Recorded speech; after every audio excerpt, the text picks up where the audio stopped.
میں کچھ دن پہلے ایک جگہ تعزیت اور ڈرتا ڈرتا گیا تعزیت کرنے. پرانے جاننے والے تھے, دوستوں کا رشتہ تھا, تو میں ایک ہی بیٹا تھا, تو وہ مجھے پتا چلا کہ ٹرین ایکسیڈنٹ میں انتقال کر گیا. تو میں ڈرتے ڈرتے گیا کیونکہ معاملہ مشکوک تھا. اور جب میں تعزیت کے لیے اندر پہنچا تو ہمارے جو انکل تھے, جن کا میرے دوست تھے, وہ ان کے کچھ عزیز کہنے لگا کہ حضرت جی آپ کے ساتھ والے باہر جا سکتے ہیں؟ تو میں نے کہا چلے جاتے ہیں.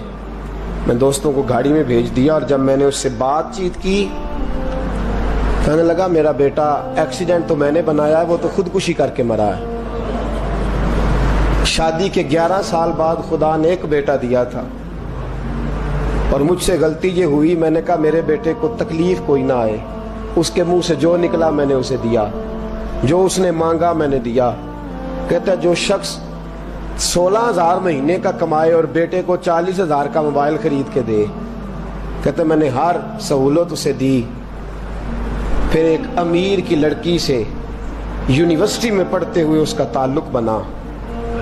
بچی کے میسج بھی میں نے اپنے موبائل, اس بچے کے موبائل میں دیکھے, اور اس لڑکے نے جو میسج سینڈ کیے وہ بھی میں نے دیکھے. پھر میں گھر پہنچ گیا, میں نے بیٹے سے منتیں کی کہ بیٹا وہ ہمیں رشتہ نہیں دیں گے, ہماری برادری بھی چھوٹی ہے اور ہمارے جیب میں پیسے بھی کوئی نہیں.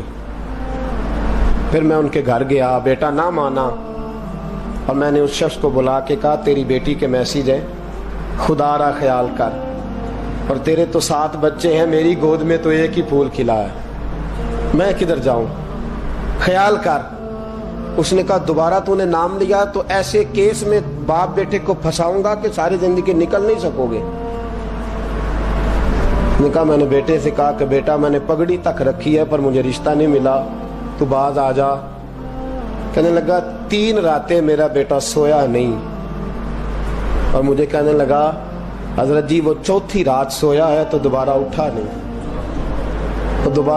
مجھے کہنے لگا مجھے اجازت دو کہ میں اس بیٹی کو بھی قتل کر دوں اور اس کا باپ بھی قتل کر دوں, میرا تو گھر اجڑ گیا نا. وہ کہنے لگا میں کبھی کبھی دوستوں کے پاس جا کے رات گزار لیتا ہوں اور میں اپنے دل کو سکون دے لیتا ہوں, لیکن اس کی ماں اس کے جوتے سینے سے لگائے پھرتی ہے, اس کی اماں اس کے پرانے کپڑے لے کے سینے سے لگائے پھرتی ہے. کہنے لگا حضرت جی کوئی کوشش کرو, کوئی دعا کرو کہ اللہ مہربانیاں کرے. میں کہہ تو نہیں سکا ان سے, لیکن میرے دل میں خیال آیا کہ کس نے کہا تھا کہ بچہ یونیورسٹی میں کو ایجوکیشن میں داخل کراؤ, کس نے کہا تھا کہ اس کے ہاتھ میں آگ کا انگارہ دو. میرے دوست, آپ تیز آنچ تیز آگ جلا کے اس کے قریب مکھن رکھو, اور پھر مکھن سے کہو کہ ڈلنا نہ, پھر مکھن سے کہو کہ پگھلنا نہ. بھئی تیز آگ قریب جلا دی اور تو